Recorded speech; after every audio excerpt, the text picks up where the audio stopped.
Hello and welcome to the great outdoors. Unfortunately, due to having the camera set to time-lapse photo instead of video, our outward journey from Brantford to Flatford failed. So we just have a few photos, but luckily we set the camera correctly with the return paddle. So please enjoy the video.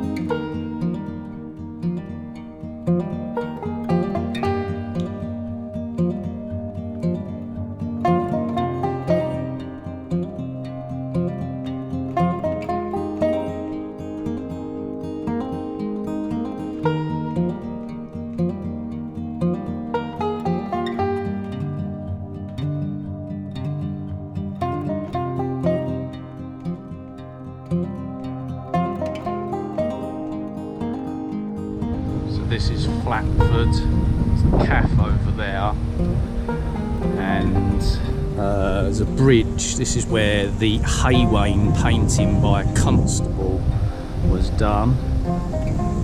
It's a little bit different to what it did back then. Very lovely area, beautiful, been here a lot, paddled down here a lot. If you keep paddling down that way, you'll end up going towards Dedham, which is again is a lovely place. It gets very busy in the summer, swimmers, paddlers, everything, and you can also sort of rent out boats over there as well.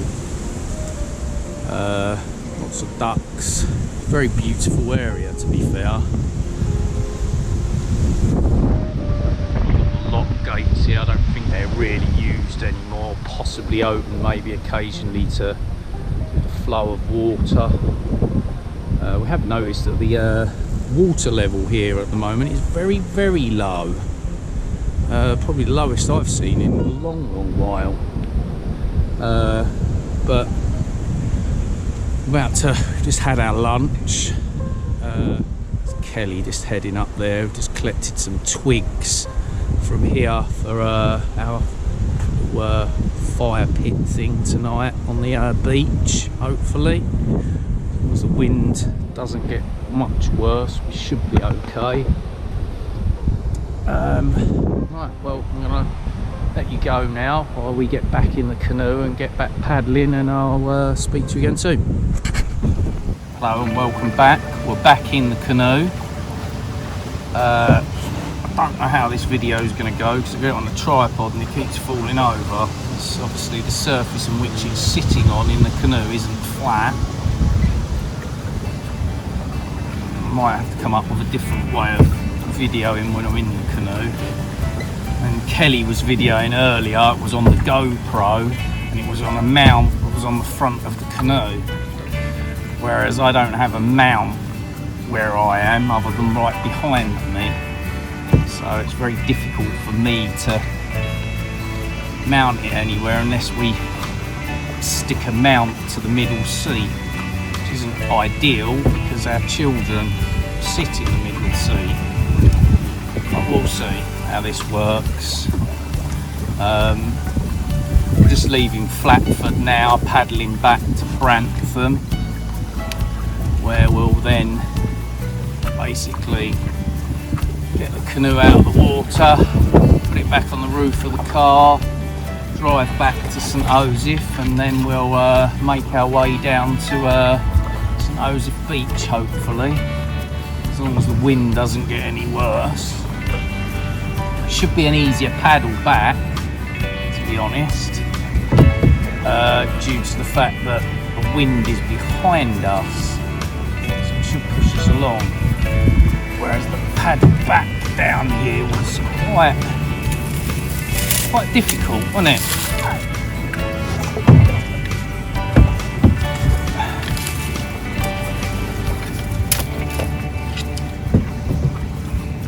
You can tell also as you're paddling along here how high the water can be. I mean, it's quite ridiculous. You'll see as we paddle along the debris hanging out of the trees, you know, the sort of seaweed, stuff like that, just hanging from the trees. That proves that the water height was at that height at some point, whereas at the moment it's quite strange on how low it is. I mean, I suppose it hasn't rained massively lately, but has been raining. You'll also be able to see, I'll show you when we hit Judas Gap as well, the fact that there's no water rolling over the top from this end into the tidal part of the water, which I've never been down here and not seen it doing that. So this is the first time ever. It's much easier paddling at the moment. Then it is more sheltered in this section than what it is as you get out of sort of Flatford itself.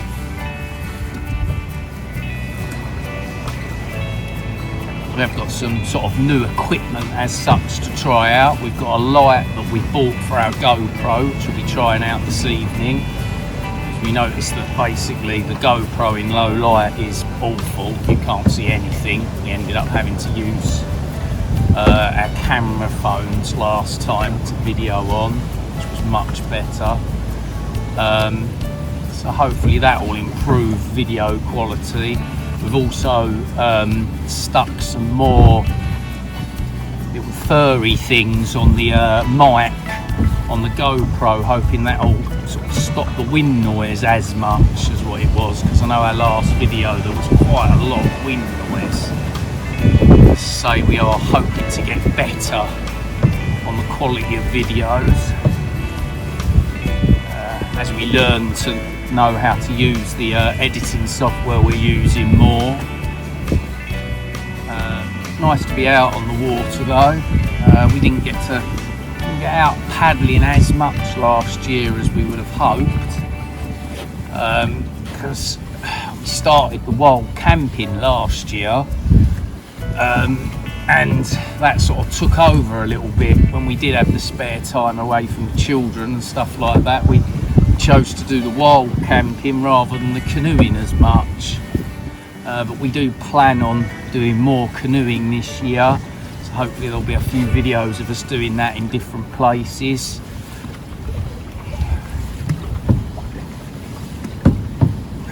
And hopefully we'll also be able to incorporate the two by wild camping, wild canoeing as well, which we're really hoping to do. Something that both of us have said that we really wanted to do, and was one of the main reasons when this canoe was bought because that's exactly what I wanted to be able to do.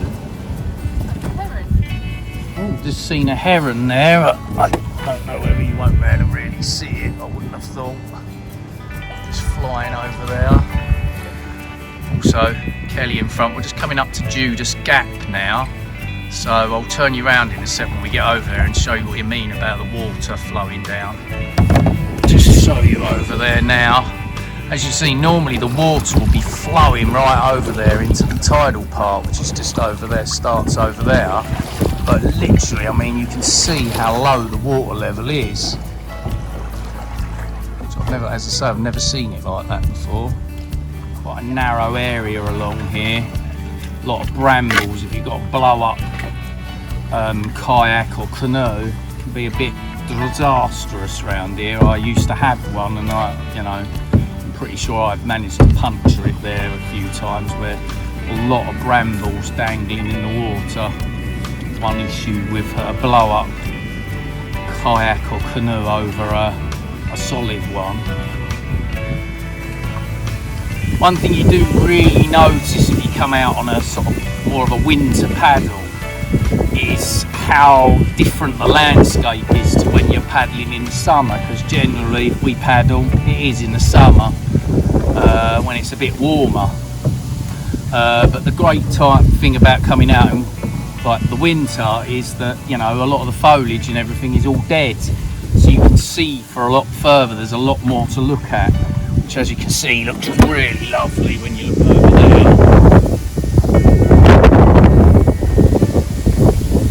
It's really quite nice, to be fair. Whereas in the summer you wouldn't be able to see most of that because it'll all be overgrown.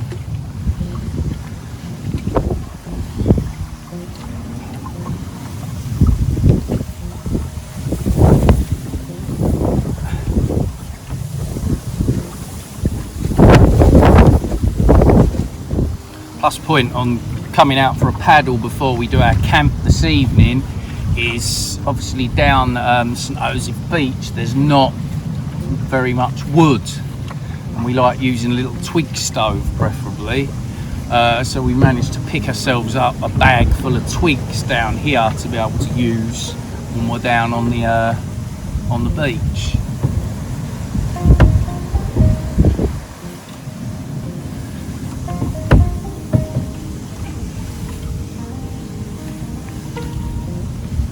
It's getting closer now to the world record bivvy camp attempt, which we're quite looking forward to, which, as I say, tonight's camp as such is to try out the equipment that we have.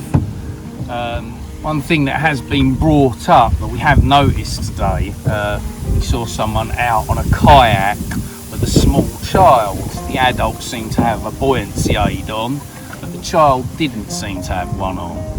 Now, I mean, no matter how shallow a lot of this water is, which a lot of it is very shallow, but there are deep sections of it, we always would recommend that you should wear a buoyancy aid. They're not hugely that expensive. Go on Amazon, something like that.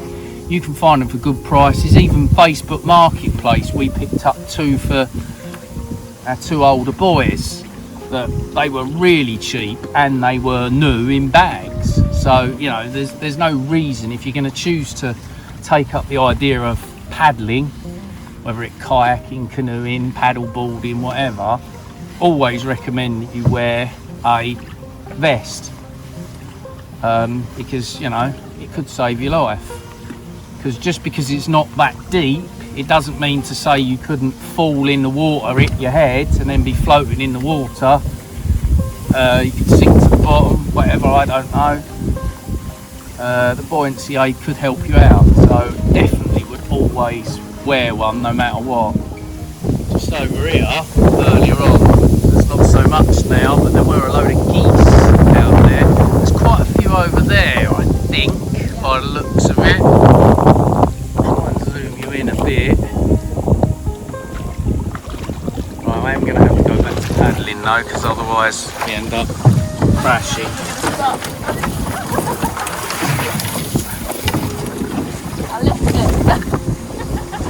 It does become a little bit difficult when you're trying a video, because the person at the back of a canoe generally is in charge of steering it. The person in front is more in charge of the propulsion as such.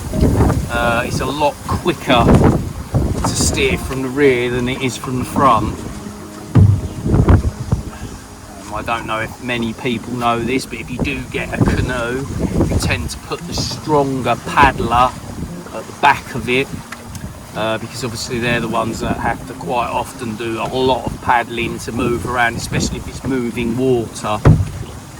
Like if you go down Langham Flumes, for argument's sake, you definitely want the strongest paddler on the rear, because you have to do quite a lot of manoeuvring around, because otherwise it could all go very wrong. You'll see a small video actually that was videoed last year before we started the channel properly, but there is a small video on our site of both myself and Kelly doing Langham Flumes in the inflatable Catawade kayak. Good fun. We all say actually this part of the water generally from Grantham down to Flatford is a very good place to come if you're just starting out with paddling. It's a fairly short bit of river. There's not really any bits in it as such. I mean, it's not so easy in the wind, but then paddling anywhere in the wind is not always great. But it's a good little bit of river to come, maybe just for an afternoon. You get the lovely views and that of Flatford itself and the history down there, being Constable country and all. So it's quite a nice place to come this for an afternoon, or even if you don't want to go paddling, go down to Flatford. You know, have a little walk around there, walk down to Dedham, another lovely place to go walking.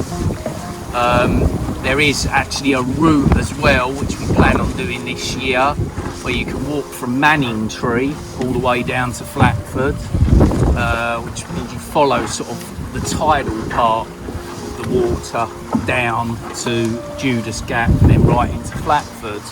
so we want to give that a go. But you know, beautiful scenery really, getting away from the towns as such, Colchesters, Clactons. It's a rather beautiful day though for sort of January still. I mean, it's still fairly mild. When we got out of the car it was about 12-13 degrees, and as you can see it is quite bright. The sun is out, it's going behind the clouds, but when it comes from behind them clouds you can really feel the heat, especially if you took the wind out of the equation. It would be lovely.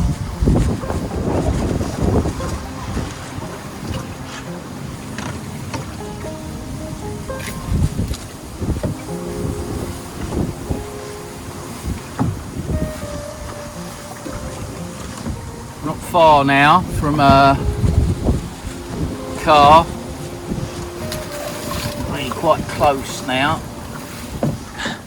Just to show you, it looks like there's some sort of like little holiday homes they've now built here, which, you know, if you don't live in this area and you want to visit, it could be worth a try.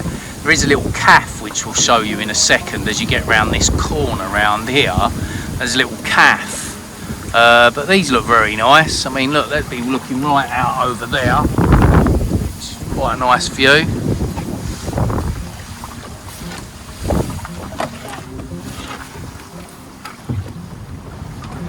So here comes the little restaurant, cafe, whatever. You've got a nice view over there, which is lovely, over the nature reserve.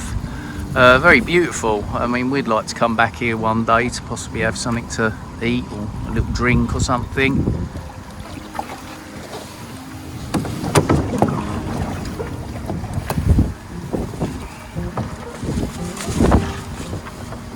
Very close now. It's literally only really one more bend in the river before we get back to the car. It's been a nice paddle. It's been a lot easier paddling back than it has paddling now, that's for sure.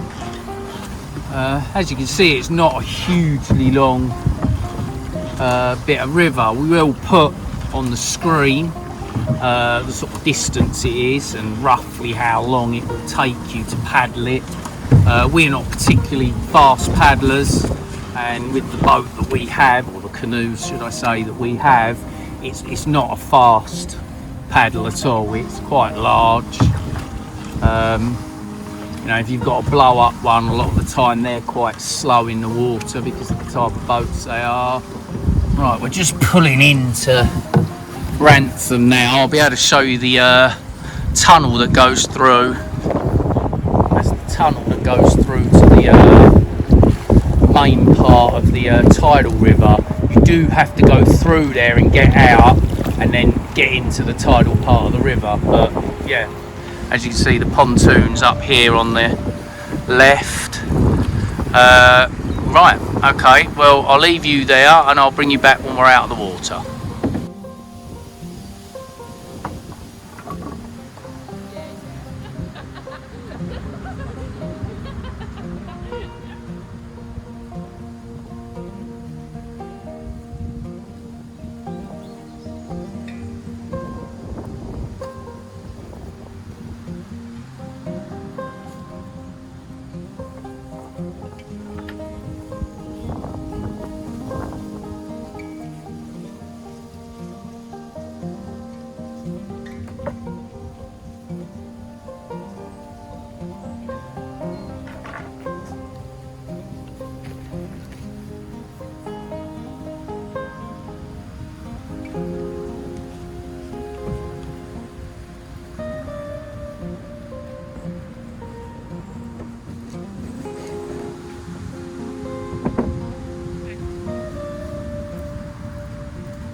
As you can see, we're back now in the car park.